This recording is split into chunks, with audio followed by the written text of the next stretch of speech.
Welcome everybody to the Mind, Body, and Soul television show coming to you live from our Denver, Colorado studio. I'm your host, Coach Steve Toth, and I'm also the founder of Conscious Evolution Media, going on 10 plus years, 15,000 plus shows, and we have officially now stopped counting because it doesn't matter anymore, which is fantastic.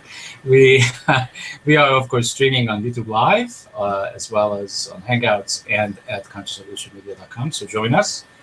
And I'm really happy to introduce to you our guest this evening, Robbie Holtz. And she's an author, a consultant, a speaker, and many other things that we're going to find out about in the next Conscious Hour. And the theme of the show is how to heal yourself. I'm very much looking forward to this theme. And let me introduce you to Robbie Holtz again, joining us from Seattle. Welcome to the show, Robbie. Thank you. My pleasure. It's great to have you. So if I took away all those titles, the author, the consultant, the speaker, and any other titles you have ever been called, if I take them all away, what's left? Who is really Robbie? Isn't that really, realize that you're just this brave, divine, luminous being who chose to come on the planet. Yes, exactly, because I have a lot of fun with that question. Yeah. There's your answer. Yeah. Yeah, there you go. Fantastic. All right, so I know you have a lot to share, but let's get related to our viewers and just tell us the short story of how did you get to where we are, which is today in this moment. What's your journey? Well, I started out almost dying twice. That's really what got me on this journey. When I delivered my son, I was given a blood transfusion that was tainted with hepatitis C back in 1985. And they didn't even have a name. They called it non-A, non-B, so they certainly didn't have any kind of treatment or cure. And the hepatitis almost killed me, and then the experimental treatment almost killed me. So at this point, I was left in pretty bad shape. I couldn't get out of bed for about 9 months. I couldn't finish a sentence because I had so much brain damage, I didn't know what I was talking about.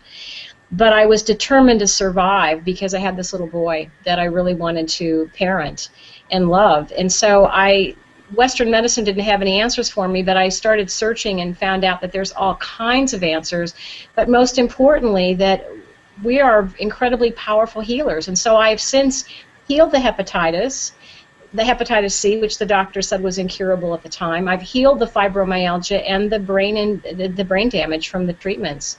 So and that really, Steve, put me on this path of helping people wake up to the fact that their bodies know how to heal, they want to heal, and recognizing what they're doing to block that healing. Yeah, that's fantastic. So when we're talking about, and we have a lot in common, actually, in regards to this, because, I've been doing this network for over 10 years, and I was diagnosed over 2 years ago with diabetes 2, and, that was interesting. How can that happen to me? And until it happened to me, I really wasn't paying that much attention to health. I thought I was always going to be healthy, just like everybody else. I was no different.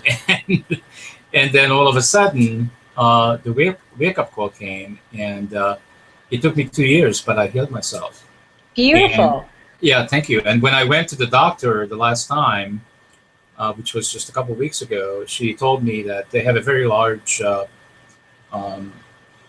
patient following. I guess their practice is pretty large, like more than 60,000 people.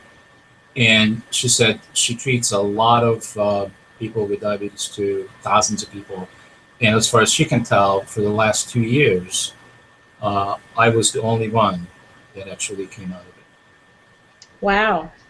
Congratulations. Thank you, which is interesting because most people would rather be on the pills. And that's, one of the things that I talk about is the Aboriginal healing secrets, and the first step of their 5 steps is willingness. Are you willing to get better? Are you willing to make some changes? Because some people, as you know, there's a secondary gain. They're not quite ready to get well, whether it's conscious or subconscious. Clearly, yes. You were. Exactly, and so I put everything I knew into my healing. process, and I hired people, things that I didn't know enough about. I hired people, things like nutrition, and I changed everything, and I'm loving it because now I'm able to really love myself and Yeah, take care of myself, and with the realization also that without my health, I basically have nothing. exactly, It doesn't exactly. matter. It doesn't matter how conscious I am. It doesn't matter, how Yeah, much I know. It doesn't, and none of that matters. It all just goes bye bye. yeah. And I don't think it's an accident that you have healed yourself, Steve. I think that you have a lot to teach people, and I think you're going to inspire a lot of people with that. So yeah, it's nice to share that story. Yeah. So I really, I must say that we had many people from Australia on the network before. We actually even have one of our hosts that joins us weekly from Australia, but we never actually had anyone that would be able to share some of your experiences, which is about the Aborigines, which I'm very curious about. I've been all over the world, but unfortunately, I never made it to Australia or New Zealand yet. But I'm planning. It's in the plans. So tell a little bit about to our viewers. What was that like? Is it? Did you go by yourself, or did you go with your late husband? Well, my husband had passed in 2007, and I was invited and went into the Outback in 2008. And at this point, when my husband went into the Outback, I mean, he has an interesting story as well. He was a physicist who ended up with multiple sclerosis and was dying from that.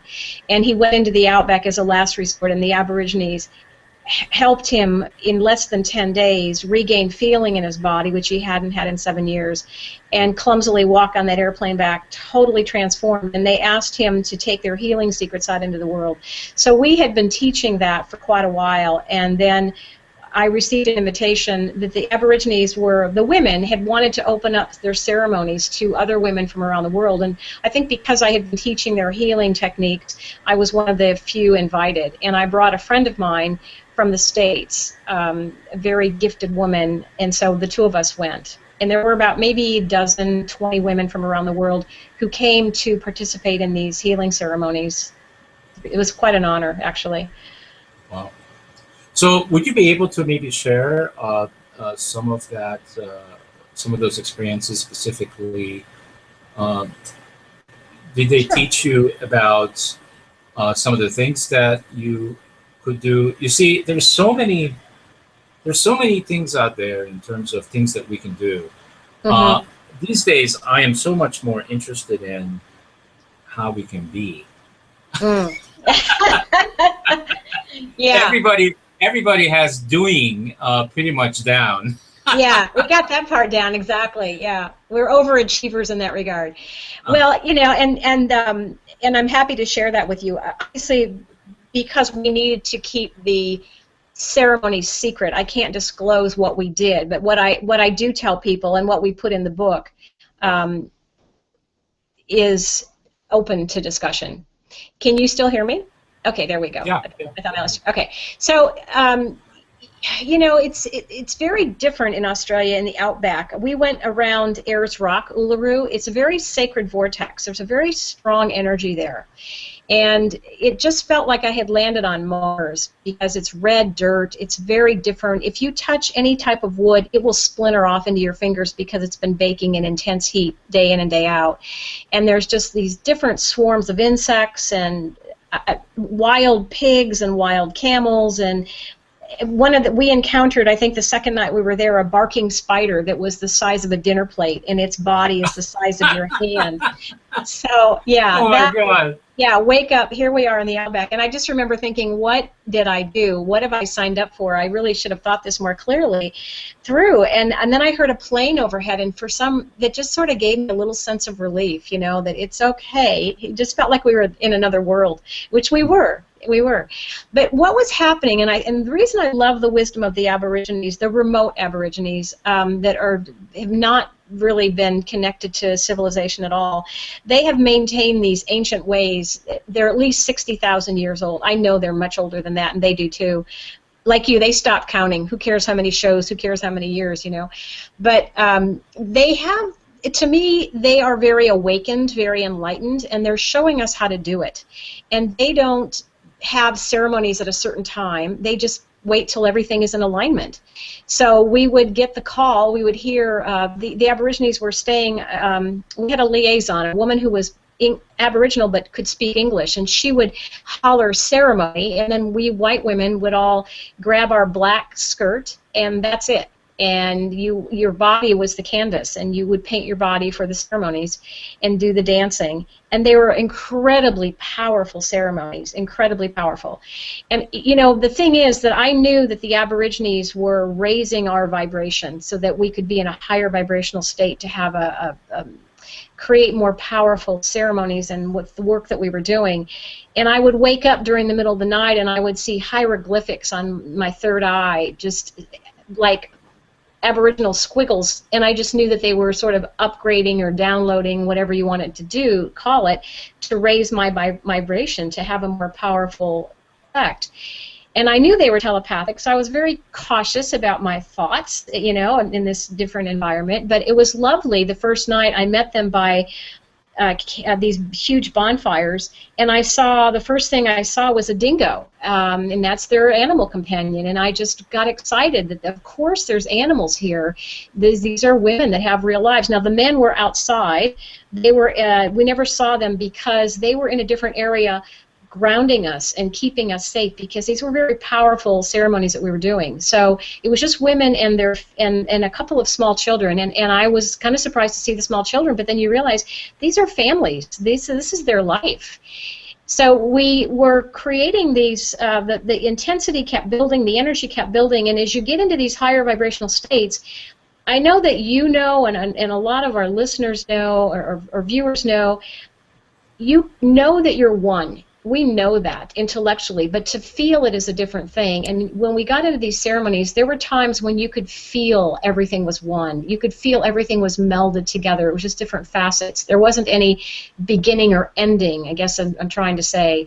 And we ended up on the last day creating these thunderstorms that were so powerful that they told us back at the hotel when we went back later that they hadn't seen storms like that in a long time, at least 5 years. And those storms kept coming around the camp and circling the camp.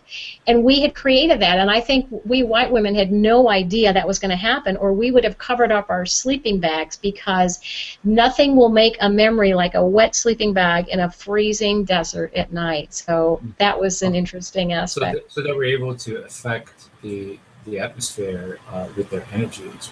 Right. They just know something's out of alignment. So they don't, you know, people think that there are these indigenous cultures that they pray to the gods or whatever. No, they just know that things are out of alignment, so they were creating that alignment again. And they told us that... And how do you think they know? They feel it? They feel it, sure. Energetic... Yeah. I mean, the Aboriginal tell you that when we started speaking out loud, that's when we lost this connection to nature, to Mother Earth. We could no longer hear the trees sing to us. We couldn't hear the mountains talking to each other. And they think that to speak out loud is really pretty primitive. It's very chaotic. Where they have always maintained that telepathy. They can hear, they can communicate to the water. They can find out from the plants what heals what. So they've always maintained that connection, and that's why they're able to bring things into alignment. And the power, I think the energy that the white women added to the ceremony was that we brought a lot of beautiful energy that created these really intense storms, which is what they needed for their plants.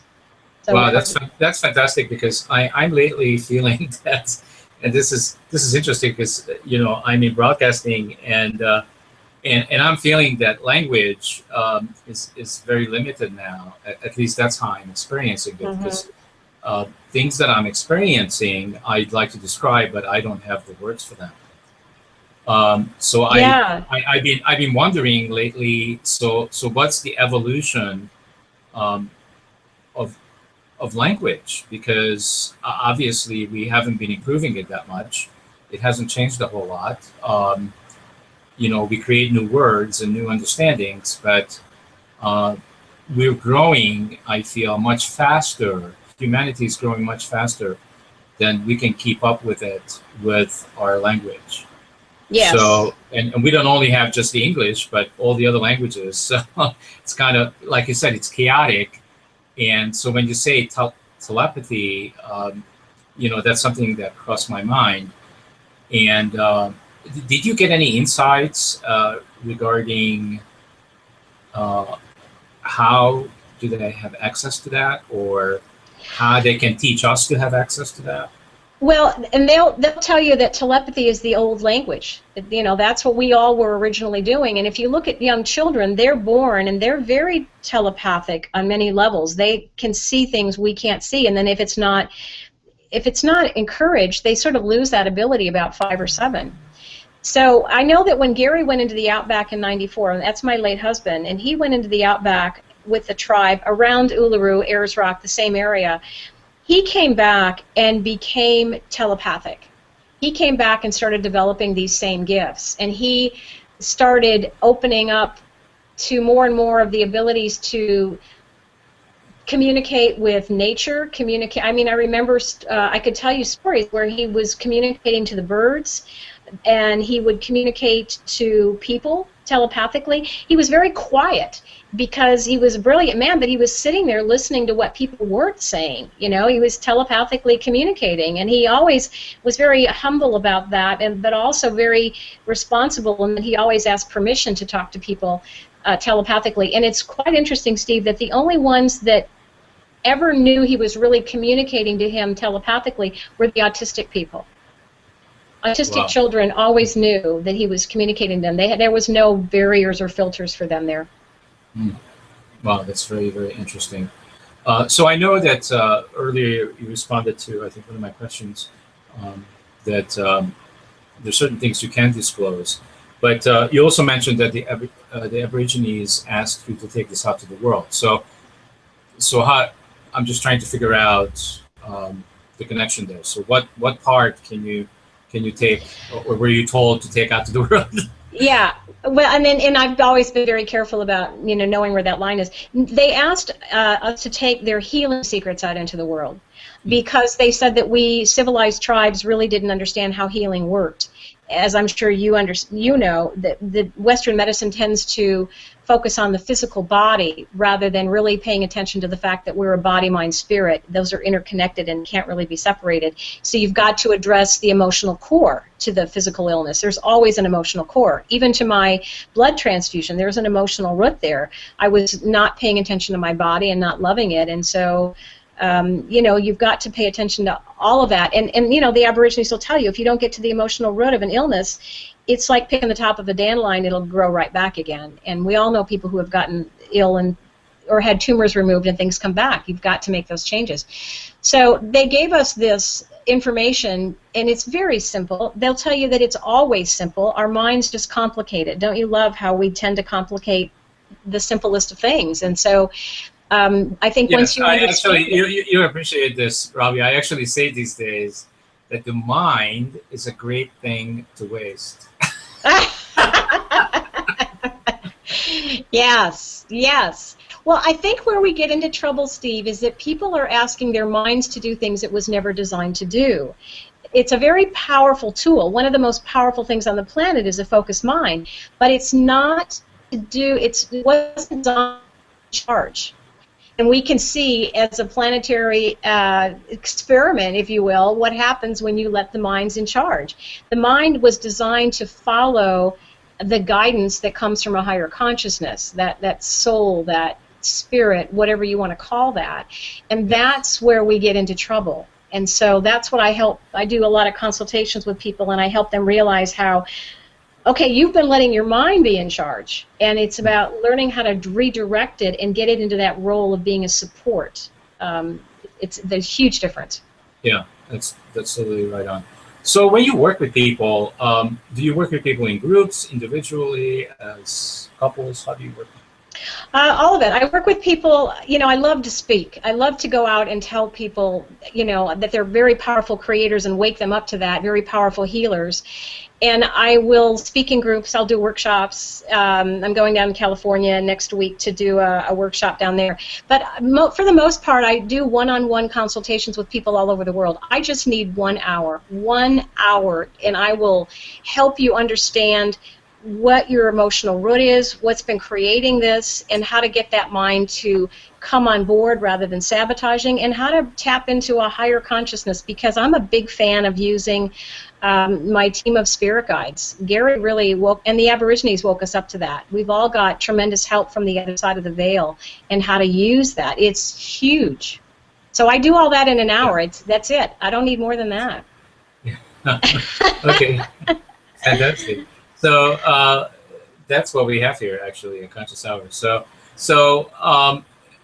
Yeah, that's fascinating stuff. Let me direct the conversation or this dialogue maybe in a different direction. So yeah, we all know that our show is called Mind, Body, and Soul TV, right? And so this theme that that you came up with, how to heal yourself, or we came up with it together. I don't know. I don't remember. But we're talking about basically, when you're talking about healing yourself, we're talking about all three. Because most people, just like you said earlier, just focus on the body. They don't focus on the mind, and they don't focus on the soul. And the three actually has to be connected, because it is connected. Right. So what would you feel would be the first step for people to do when, let's just look at it from a different point of view. So I am just toying with this new notion that, because we put out a lot of these messages over the years, and I know that people are hearing them. It's not a question that people are not hearing the message and that they're not hearing. I mean, I couldn't even tell you how many times we had said this on the network, that you've got to go inside. Stop looking for the solution outside of yourself. You got to open up, and you got to go inside and find out, who you really are and what makes you tick, and how do you open up the channels so that you can actually hear those messages you were talking about earlier. Because the reason why people, I feel, because I had the same issue, the reason I didn't hear the messages, because there was so much noise in my head. Yeah. It was impossible to hear it. Yeah. I'm sure the messages were there, but I had so much going on in my mind, and the conversation, the chatter back and forth, and what I have to do next, the question that I don't do any of this anymore. Like I don't have anything in my head about what's my next question to ask you. It just comes to me. And there's no noise. There's no conversation in my mind. It's turned down. Way down. But that used to be that way. So how can we help? So I know that we've been saying this for years, but what interests me now is that people hear it, and I think they go like this, and tell me if I'm off. They go like this. Okay, so I know that's what I should be doing. However, they have a different point of view, and they will talk themselves out of it.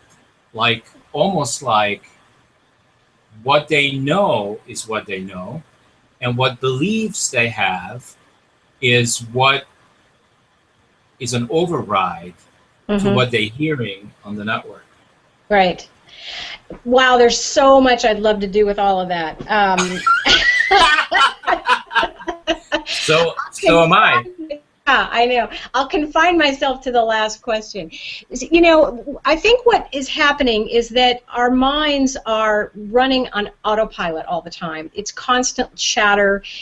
We're doing things unconsciously, and this is why, as a planet, we are moving into greater consciousness. We need to, and that is paying attention to what the mind is feeding you, and starting to just observe it. And when you get thought, you start asking, well, whose voice is that? You know, is that the collective? Is that my inner child? Is that my mother's voice? So you start observing it, and if you paid attention, you could feel that there was actually probably an emotional component, you know, that you're tensing up or whatever. And the third step is, and you'll love this one, Steve, you'll let it go. You just let it go. And so a lot of times your mind will offer you things, and it's quite interesting which ones you're vulnerable to grabbing onto and creating a lot of negative response to it. And you just start noticing it, and thanks for sharing, but I don't think so. They're not going that way. We're not doing that. We're not doing it. Because what people need to understand is that when you have sort of mind-based emotions, you know, resentment, guilt, negativity, it can be really harmful on the body. Guilt. I'm a recovering Catholic, and guilt is one of the hardest emotions for the body to handle. And so for me, guilt is just autopilot. It's my default mode, and I needed to become more aware of that and stop it one thought at a time as I could. And so what I started to realize is that guilt is really it creates a different cell. It creates a different cell, and the body doesn't respond very well to it. You can call it a slacker cell if you want. So, but the love-based emotions create a different kind of cell, and they really promote a higher vibration, which the body thrives in and disease cannot. So some of the best emotions to heal with are gratitude and forgiveness. That just creates a higher vibrational cell that really promotes it. And what people don't recognize is that our minds have been running amok, running outrageously, unchecked. Somebody likened it to a 2-year-old with a chainsaw today, and I thought that's so true on some levels.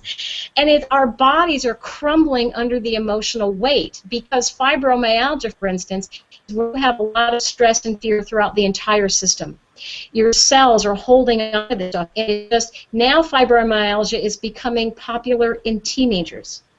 So it's just that you start recognizing that our bodies were not meant to be going through so much, but that they're just crumbling under the emotional weight. So that's why you have to start becoming aware of what kind of thoughts am I marinating in on a daily basis. Is more fear-based negative stuff, which is mind, or is more love, gratitude, joy, forgiveness, patience? That's more, that's a different cell.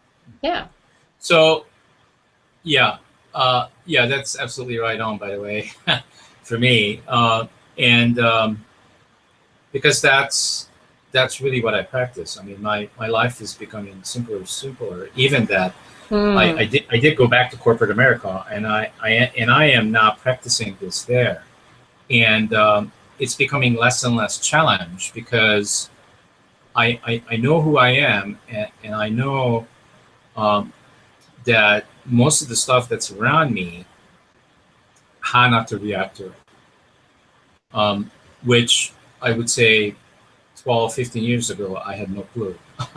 And I constantly reacted to it, and which is reacting to it with my emotions. You know, like, for example, I just like to give examples, because I think viewers get the most out of real examples. So I used to really worry about what people thought of me. Like, you know, do they like me? You know, I'm doing this network, and do they really like me? And I couldn't care less anymore if they like me or not, because it's not about me. It's about the message. It's about consciousness. It's about me walking the talk and providing the leadership to become more and more conscious every day. And I'm not really concerned about what people think. I give them complete carte blanche to think whatever they want. And I used to spend some time looking at all the responses, like on our YouTube channel. We have like 1,600 videos there, and I don't even do that anymore, because there's lots of negative stuff there, and I'll just go, you know, I'm not going to respond to this. It's just not worth it.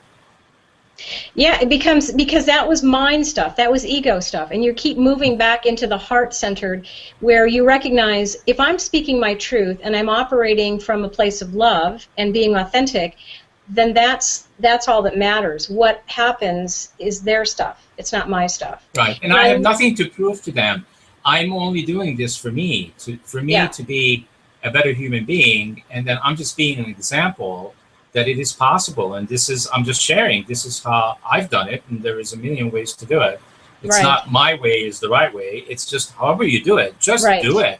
Right. But you know what I love? I love that you said this, because this is exactly what I'm finding myself doing, the same thing. And this is what the Aborigines have been telling us, is go back to simplicity. Go back to simplicity.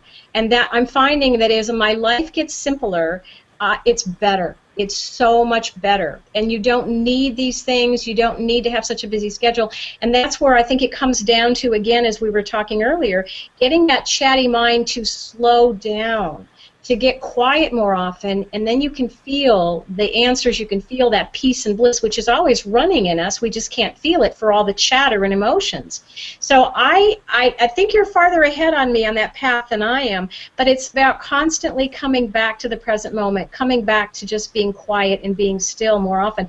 And people that, I know that meditation is a fabulous way, and that's kind of like the word exercise. People just like, I don't like to meditate, I don't have time to meditate.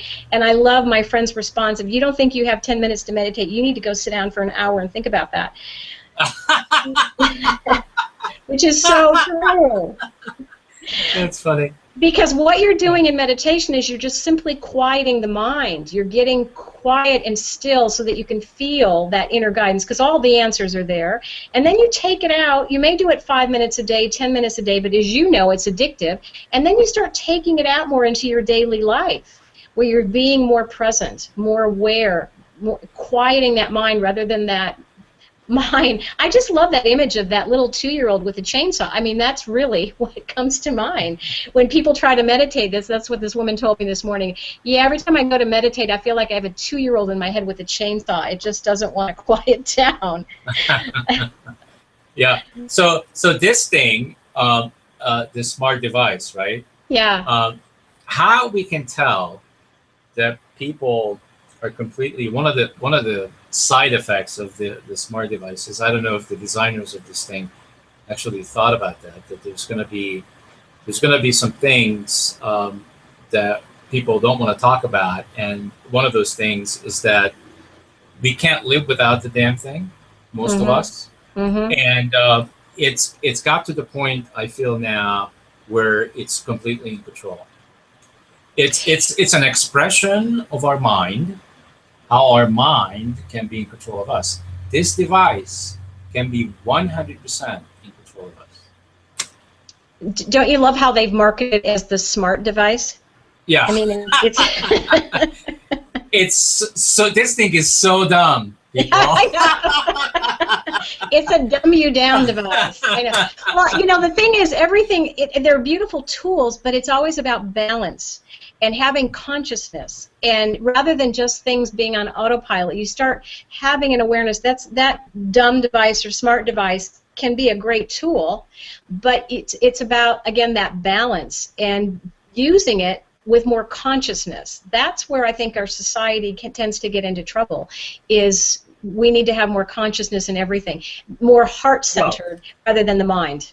Yes, Robbie. Well, the unintended consequence of this is that we're not more connected. We think we're more connected, but we're less connected. Right. And to survive, seriously, we need to be more community-oriented. And this is what, I love how the Aborigines have so much to teach us to survive, how their community, they don't have any possessive words. They don't have they don't have words for that. It's not part of their culture. There's no competition, there's no judging, there's no comparison, and that's how they survive as a unit. And if you pay attention, that there is a lot of shows where there's nothing but judging, competition. We don't work together as units, and that is keeping us separate and we're not empowered that way. Yeah, I totally agree. So I don't know what we're going to do because I'm agreeing with everything you're saying. And usually my experience is that makes not so exciting show. So let's find something that we can disagree on. Okay. I don't know what that would be. So it is like when a whole bunch of people get together, and I feel that when we get together and we're all conscious and we all have an understanding of the truth, our truth and the collective truth, there's not even a need to talk. Don't you feel that way? What the hell are we going to say? We already know. We Yeah, I'm already know actually. that we agree on all this. I'll just So phone what it are you in. going to talk about? It's true. I've never had anybody say that before, but it's quite true. Yes. All right, let's get controversial. Let's get controversial. Okay, let's talk about this book. Okay. All Okay. right. So tell me about this. Is The Secrets of Aboriginal Healing, and I started to read these books. I haven't gotten through them, but they're quite interesting. They describe. You sent me 2 books. Thank you very much, by the way. But they describe your journey and your husband's journey quite a bit, and I haven't gotten through it yet. But it's fascinating to me that your late husband was very ill, and he was a conscious uh, doctor because he didn't just believe in the traditional medicine. He was actually open, and the reason I'm saying this is because I want people to remember this, is that the basis of consciousness, I feel, for me, is that we have to be open for anything new, any new possibility. Mm-hmm. Because if we're not, where the growth is what we don't know. We don't know. Right. And Gary, when he, in '94, when he was diagnosed by, I mean, he'd had multiple sclerosis for quite a while, I think 20 years, and was actually a quadriplegic with no feeling from the neck down for about 7 years. A lot of damage.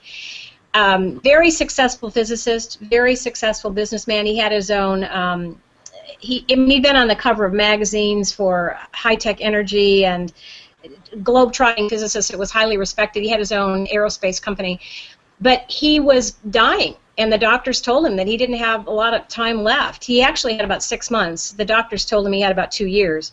And so as a last resort, he went into the outback. And this was this very skeptical scientist, very black and white. It doesn't exist if you can't prove it to me. And I think that's one of the things that the Aborigines really opened him up to, was that there's a lot of gray that exists even if you can't see it or prove it. That was huge for him. So when he went to the outback and experienced what he did in 10 days, he came back totally transformed, and that's when he started writing that book, was on the airplane ride back, and came back and got a degree in, became a doctor in immunology so that he could practice what the Aborigines had taught him as a doctor of immunology, but it's called psychoneuroimmunology. How the mind can affect the immune system. And, it's interesting that the Aborigines have been practicing these things for forever, and science is just waking up to it. Quantum physics, the Aborigines have been doing it forever. It's just, theta healing. It's interesting. So that really was a big shakeup for him, and I think that's why The Secrets of Aboriginal Healing has done so well, because it's a very skeptical scientist going into this outback and really fighting what they're trying to teach him, and eventually he realizes this is really the truth, and that's why people are resonating. It's affecting everybody, mainstream, and I was really kind of surprised. It's resonating all over. Yeah, that's fantastic. So you mentioned earlier that, we are such a powerful beings that we have the power to heal ourselves. Now, a lot of people would respond to that in their mind, is prove it to me. Yeah. And there's really nothing to prove, because we also have the power to make ourselves sick, and that's something we have already proven. Yeah, we've got that part down. Well, and here's the part that I think people need to pay attention to. As we said earlier, it's a body, mind, spirit. And so all 3 of those need to be aligned with healing, and then you will heal. And anything can be healed when all 3 of those are aligned. But if the spirit is not on board with healing, it's not going to happen. For instance, when Gary came back from the outback, he became a really amazingly gifted healer. And the first question he always asked is, am I supposed to heal this? Am I supposed to help this person? And with children, we rarely got a yes. He was communicating with his guardian angel who was assisting in the healing, because they come in deliberately to experience what autism is like, or they come in deliberately to experience whatever that particular disease.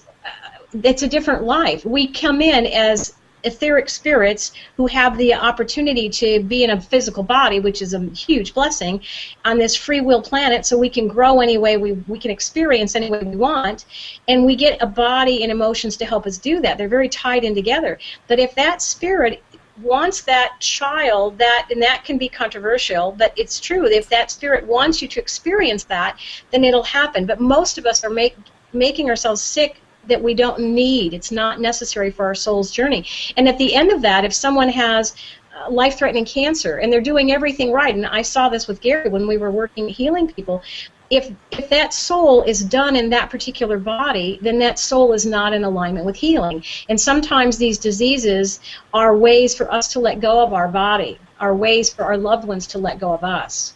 And so everything is, there's nothing random, there's no accidents, it all serves a purpose. You just have to pay attention to what's really going on here. And that's why I think I needed to almost die twice and heal myself, because it was part of my soul's journey to be teaching people worldwide how to heal and what's getting in the way. And so if you cut yourself or you have a bruise, your body knows how to heal. It automatically just jumps into action.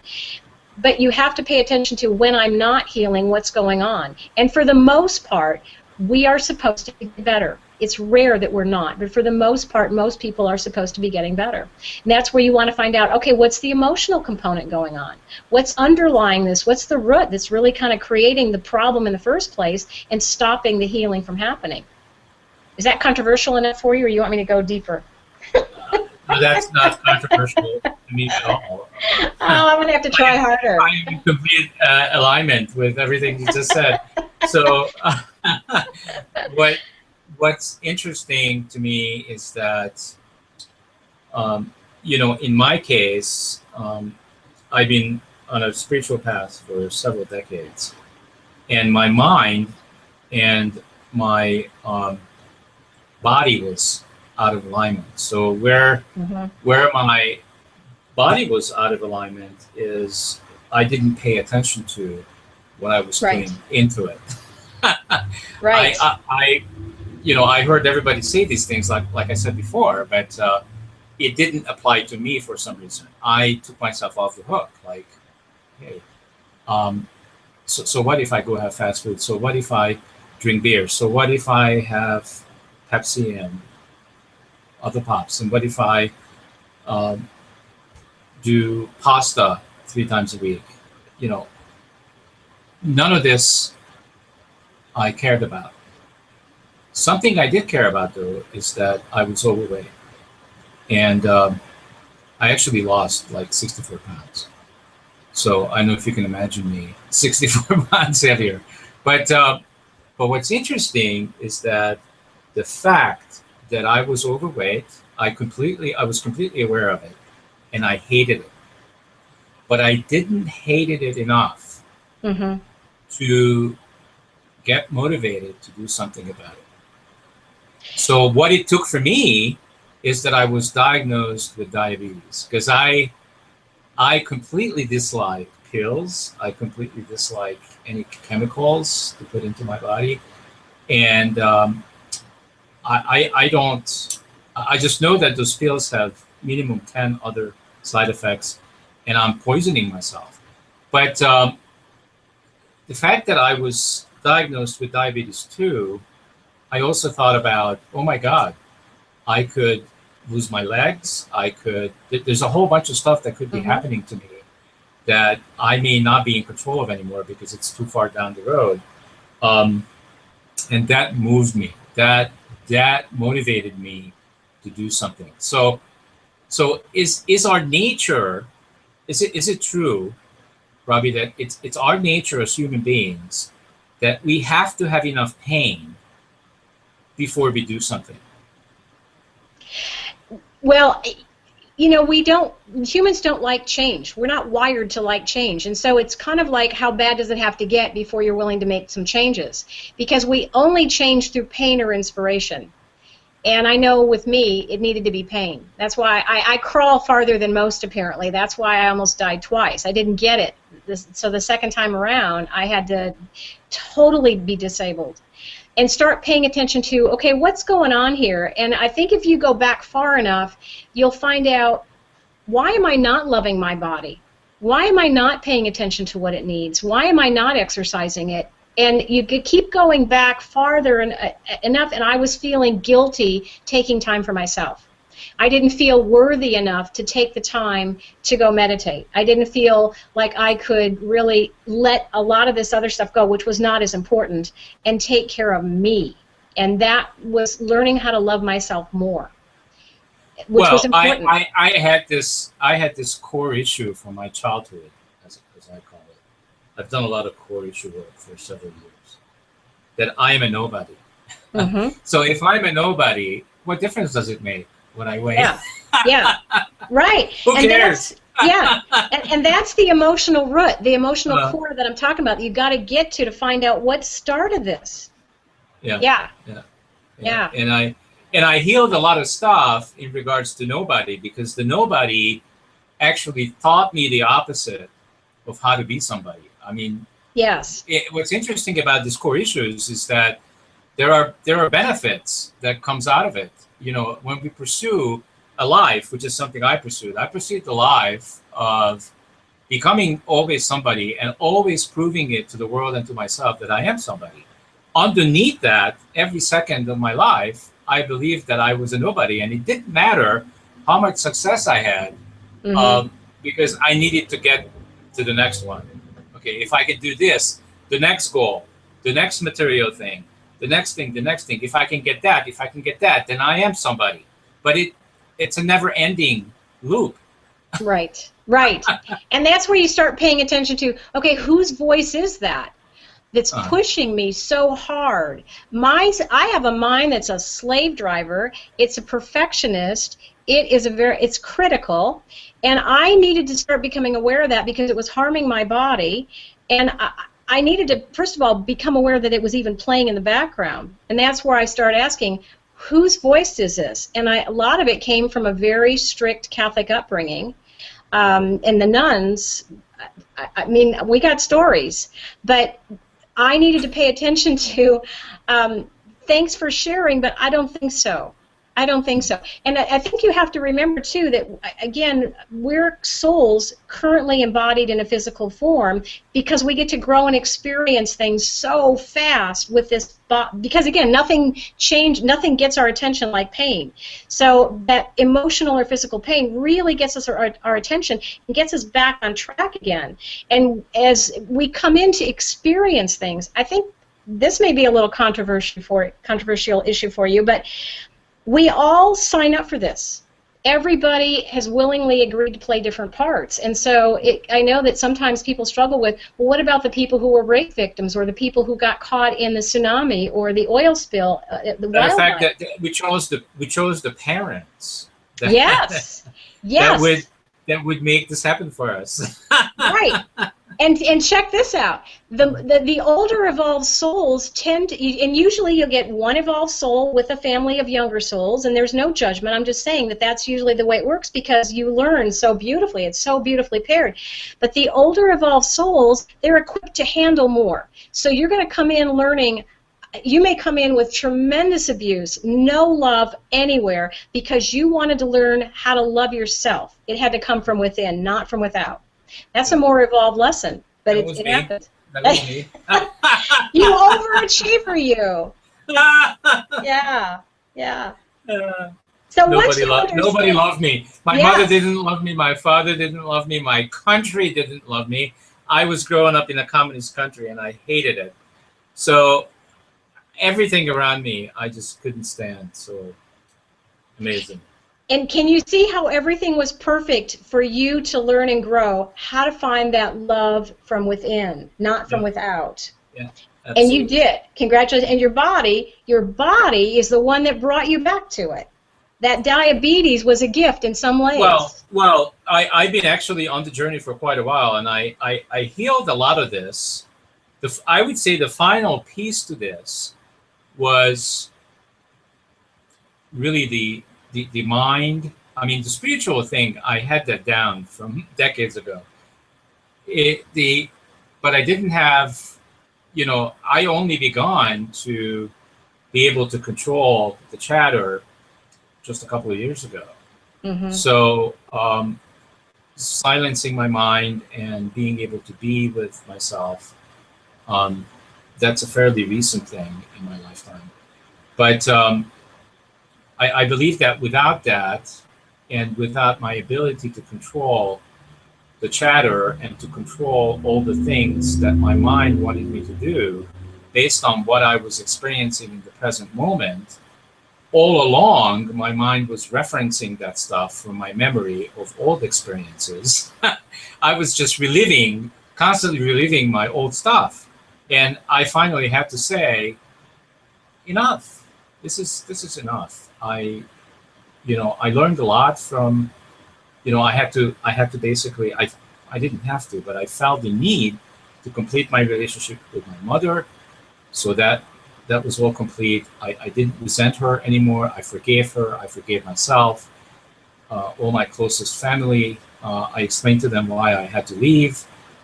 So I closed all those loopholes that a lot of people leave open. They take it to the grave, all this stuff. Right. And I just said, I'm not going to do that. I'm going to clean it. But it's almost like all this chaos, all this craziness that I had to go through personally, including my divorces, is all part of this journey.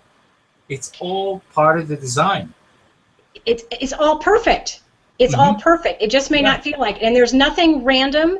There's no accident or misfits. It all needed to happen. And if you could have had it happen different, it would have different. But you needed it the way it was. Right. And what people need to remember is this stuff is in your cells. We keep this stuff in our cells, and that's why you have to pay attention to, am I hanging on to it and creating even more? And that's why our bodies are just crumbling under that. So you have to start releasing it, letting it go, quit giving it energy, and putting energy on more loving, healthier, thriving goals and thoughts that are going to get you where you want. Because what it really comes down to, what am I feeding? And allowing that mind to run rampant is not a good idea. That's why you got to come back and become more conscious, more quiet, more present moment, rather than letting the mind take you off into these dark alleys, the past, the future. The past is done. That's just mind stuff. The past is done. And everything served a purpose, and let it go. And you'll find that as you continue to do that, you develop new pathways in the brain. And those old pathways go away. New synapses, everything is starting to create these new pathways that are much healthier, and you start feeding that, and that creates a whole different effect, a whole different body. Yeah, no question. I mean, I clearly recall that if I say 15 years ago, my glass was always half empty. I saw the world from a point of view that everything was half empty. Guess what kind of life I had? Exactly. Exactly that kind. Yeah. And then as I went through all of this, it shifted. So now my glass is always half full. It's actually almost full. So now that I let go of my understanding of material things, that material things don't get to own me, I get to own them. Right. And my phone isn't going to own me. I own it, and I will pick it up when I choose to. And you're grateful for that little tool. I know you are. Yes, I am. But it has its purpose, like you said. And, yes, there's a balance. And its purpose is not that every time it rings or makes a beep that I'm going to jump. That ain't it. Right. So just like that, and I completely changed my mind and my beliefs about health and how important health is and what I put in my body. That everything is new about that. So when you're talking about these pathways, that's all new stuff, and it's 2 years old. And guess what's happening? What's happening is that the old habits are gone. I don't even have to worry about it. It's like non-existent. It's like when I go by McDonald's, I don't get the urge to go in. Matter of fact, what I have now is disgust. Well, and it comes down to, I mean, you got new software, you got new operating. New operating system. Yeah. New software. And so my final piece right now, well, I guess there's two more pieces that I'm still big goals of mine. So the next piece is money. my beliefs about money, and how do I shift my belief so that I will have tremendous wealth. I'd love to help you out with that one. Not writing you a check. No, let me rephrase that. Yeah. Here's what's happening. You're not. Yeah, here's what's happening. The planet is shifting into higher levels of awakening, higher levels of consciousness. And what we're doing is we are bringing to us all of our fears, and it's time to move through those fears, because when you have gone through all your fears, you've reached the stage of enlightenment. You're not held and imprisoned by any of this stuff, and it's all mind. We're pulling back the curtain and realizing it's just the mind that's been feeding me this stuff. So we're letting go of the mind's distortions, the mind's aversions, because the mind is like, it's afraid it's not going to get something, and then it's afraid it's not going to keep it. So what you realize, I love how some of this stuff no longer holds power over you. And it's the same thing with money. You realize it's just a tool, like your smartphone or dumb phone. It's just a tool. It doesn't control me anymore. I'm going to make it work for me versus right. Versus money controlling me. Right, and that you can have all the abundance that you want. We're designed to be thriving. We're designed to have plenty. It's just that the mind has the fear, and that's the collective. So you go to the end result. You see yourself with plenty of money. You see yourself with plenty of abundance doing what you love. Now, the mind doesn't know how to get you there. It's not designed to know how to get you there. The mind is designed to balance the checkbook or drive you to the job, but it doesn't know what job or how to bring it to you. But this higher consciousness does. So you hand it over to the higher consciousness. Thank you for bringing this to me. Thank you for bringing me. Thank you for helping me know that I am taken care of, and thank you for showing me that. And that's, again, where I work with spirit guides and my higher self or soul or whatever that means to people. We've got an entourage. We've got a advisory committee, a support staff, whatever you want to call it, ready, willing, and able to assist us, but because it's free will planet, they won't step in, but when you ask, they always help. Thank you for bringing this to me. Thank you for helping me let go of the fear of that. And then you are able to walk through with greater consciousness, and then the mind is designed to follow the guidance. Again, it doesn't know how to get you there, but it's like a dog hanging out the window. You know, it's excited and it doesn't know where it's going in the car ride, and that higher consciousness is behind the wheel. And that higher consciousness knows how to get you there, and that you can only see a little bit ahead. Because if they gave you more than that, you'd panic or sabotage it. So you keep handing it over and putting this higher consciousness behind the wheel, taking you to this abundance, taking you to the job that's fulfilling, because it's trying to take you to a better place where your soul is going to thrive, where you're going to love it. And, you know, I can tell you when I went into the Outback... It's already happening, by the way. Oh, beautiful. Well, let me tell you this story. I can't see what time it is, but do I have time for a quick story about this? Well, you got 6 minutes. Oh, well then. Conscious minutes. Oh, conscious minutes. Okay. Which is only 6 seconds. When Gary passed, I was told by people, you need to sell this home. He lived in this big home up on the lake, and I just couldn't let it go. My mind was afraid I would lose memories of him because we'd lived in his home. I finally I went to the Outback for a month. I came back, and the place had flooded because a toilet had leaked while I was gone for a month, and there was mold up a couple of feet off the floor. And it was kind of like, are you done now? What does it take to get you out of this house? So I realized that my guides, and Gary I'm sure included from the other side of the veil, were trying to get me to a better place, but I was holding on for fear. Well, I ended up in a place now that it's like, oh my gosh, I love this home. It's perfect. It's exactly what I've always wanted. I live next door to my sister. I'm a couple blocks from the water in a sweet little town. It's like, wow, this is exactly what I've always wanted. And it's like I was kicking and screaming, but they were trying to take me to a better place until they finally had to mold the house with a leaky toilet, you know, to get me out. So hopefully we're listening and we don't have to make it get hit by 2x4s.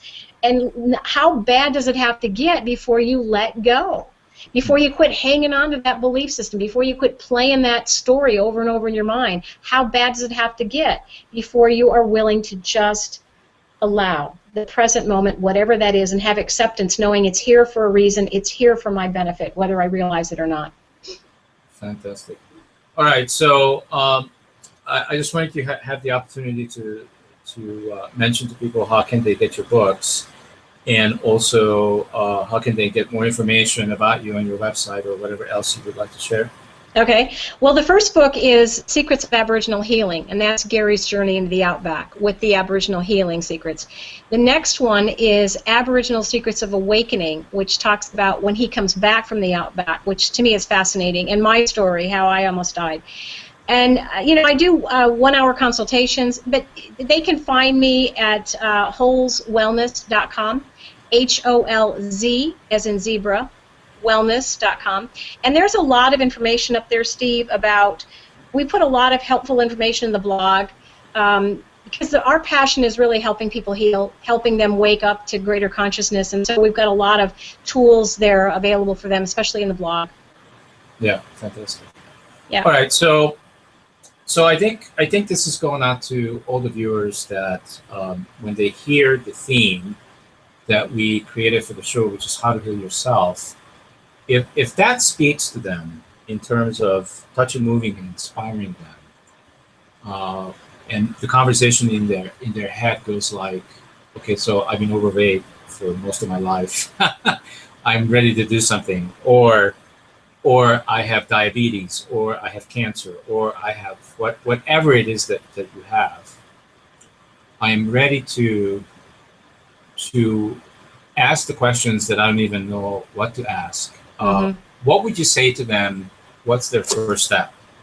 Well, recognize the mind doesn't know how to get you there. The mind doesn't know how to heal that, but this higher consciousness within you does. And including that higher consciousness is this spirit guides or angels or whatever, ascended masters, whatever your belief system is. So you hand it over, you ask, thank you for healing me. Thank you for helping me understand what the root is and helping me release that. And you ask for help every step of the way. And then you allow that mind to play the support role where it follows the guidance. And we have information up on the website about how to recognize the signs from the guides. Your angels are constantly communicating to you.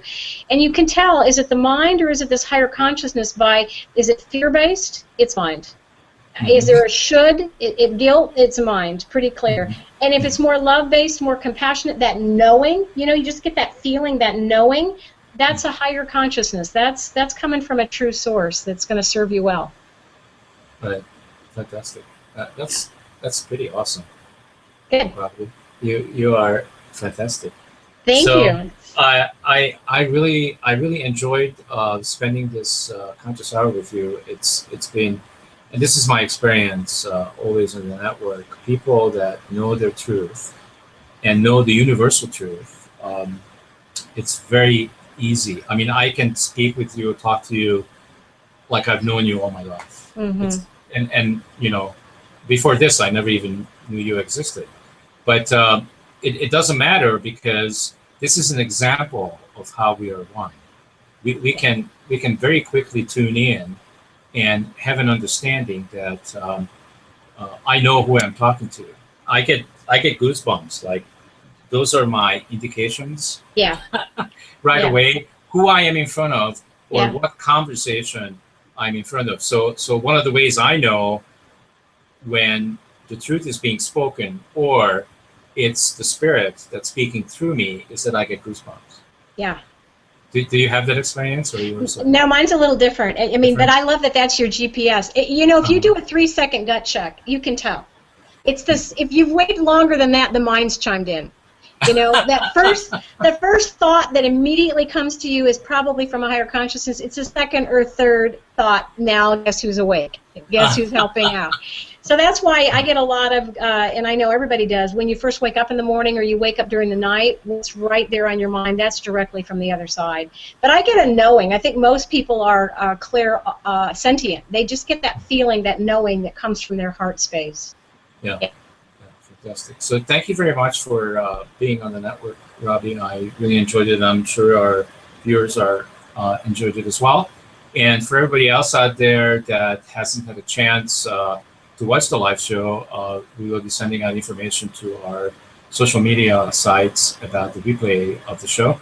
And the more you watch this show, also any other shows that you might like on our network, the faster they get to the top 10 every month, and when they get to the top 10, we have the possibility of taking them to public television, which is over 100 million eyeballs. So, if you were touched, moved, and inspired, I know I was several times with what Robbie said. Keep coming back to ConsciousEvolutionMedia.com. Until next time on the network, have a great weekend. We'll see you next week. Thank you so much. Thanks, Steve. It's been fun.